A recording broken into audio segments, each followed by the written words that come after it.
Let's move on to some trailers. Speaking of celebrities, killing it with the segues. Speaking of celebrities and massive houses and massive talent, guys, if you haven't seen it, stop the podcast now. Watch the trailer for The Unbearable Weight of Massive Talent. It's about Nicolas Cage playing himself, and it's like he just got the memo. Like, he knows what people want from him now. He really does. I think this plot line is going to be mental because he gets hired by a billionaire fan who ends up being like a drug lord. So the CIA gets Nicolas Cage to infiltrate his party and get information on him to take him down. So, and because Nicolas Cage is running out of money and he's in a shit ton of debt for living in like some really expensive penthouse. Which is true. In real life, that happened. That happened. So. I heard him talk about it. It's actually incredibly true. And then apparently as well in the film, to be able to, take on the role of his life because his life is sort of at stake, he actually takes on the persona of actual characters he's played in other films to entertain the billionaire. Yeah. So, wow. Yeah, I think when you watch the trailer and you see him sort of lose his shit, it's going to be him ripping on a scene that he's done in another film, which is incredible. I have one concern about this movie. Mm-hmm. Now, this sounds like everything we've ever wanted. Mm-hmm. It sounds like all the memes come to life. But be careful what you wish for. When a lot of the times I feel like celebrities and TV shows know what you want, they'll give it to you, but it kind of kills the joke. And that's what I'm scared for. Like, my favorite example is Fast and Furious presents Hobbs and Shaw. Mm-hmm. Because everyone always said, like, it's not about cars, it's a superhero movie. So Hobbs and Shaw is basically a superhero comedy, and it's without a doubt in my mind the worst Fast and Furious movie. It's like, it's not. I'm not saying it's bad. I'm not saying it's bad, but I think it's my least favorite. And I think it's because for me, it's like, I can't laugh at you if you're also laughing at yourself now. Yeah. Like, you know what I mean? And there are other examples I could probably think of too. I'm really trying not to ruin where you're going. Yeah. Like, I'm really trying not to ruin the Matrix review that I've got coming up because, oh boy, I got stuff to say. And Jesse, what are your opinions of this trailer?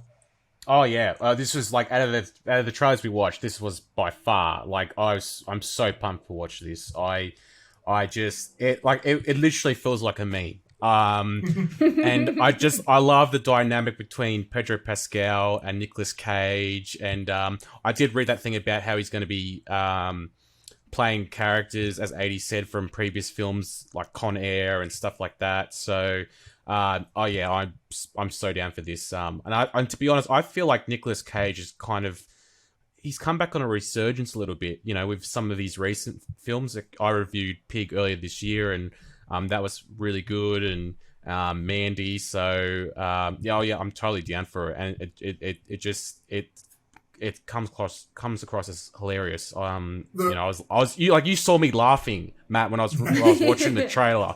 I was like, yeah. Look, for every good one though, remember, like, he very recently did Jiu-Jitsu, which was universally panned. I haven't seen that yet. I don't know anyone who's seen it, but I've never seen anyone say anything nice about it. It looks incredibly bad. It also looks like whoever made it doesn't know what jiu-jitsu is, which is a mindfuck.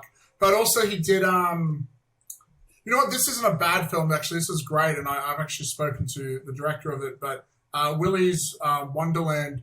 What's cool about that film is, like, again, it seems like Nick now knows. He knows what the mainstream want from him. And I think he picked that project with that in mind. And I feel like this one, it's written for him.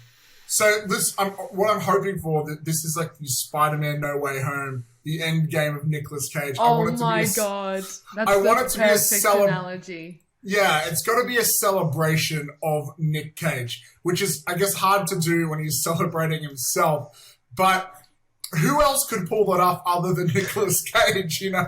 No one. My expectations are they're astronomical. I just am hoping that it ends up being my favorite movie of the year. Like, that it's that good. So, fingers crossed. Yeah, look, a decent,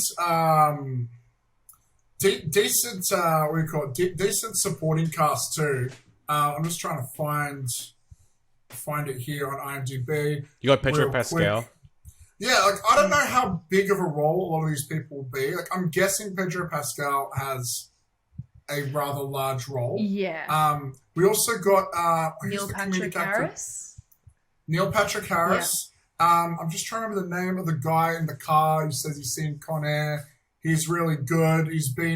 He killed it in Blockers with John Cena. Unbearable. Wait, I'm gonna find his name. Yeah, He's really funny. I don't know how much. His name is. I'm pulling it up here. Not Tiffany Haddish, but she's in this too. Mm-hmm. His name is. There's a listener just screaming his name. It's not. His name is. Well, I'm just typing Blockers here. Yeah, let's just go down that avenue. Oh yes, I know the guy you're talking about. I remember the guy. The guy I'm talking about's name is. Oh, he's still not. He's never top billed. Which is not fair because he's actually. He's great. Yeah. I can't find. He kind of looks like some like Mark Wahlberg. Like, he could be Mark Wahlberg's stunt double. I can't find him. Anyway, what is this man's name?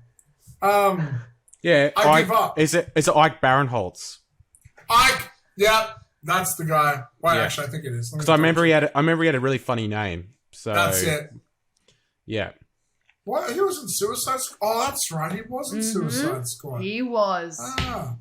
He's doing so many things, but it's going to be so good. He's an underrated comedic actor for sure. He needs to be more recognized. Again, in Blockers, he stole the show at one particular point. He was great. Look, any other thoughts other than this being the greatest movie of all time before we move on? No. It looks great. No, off the top of my head, but everyone needs to watch the trailer. They really do.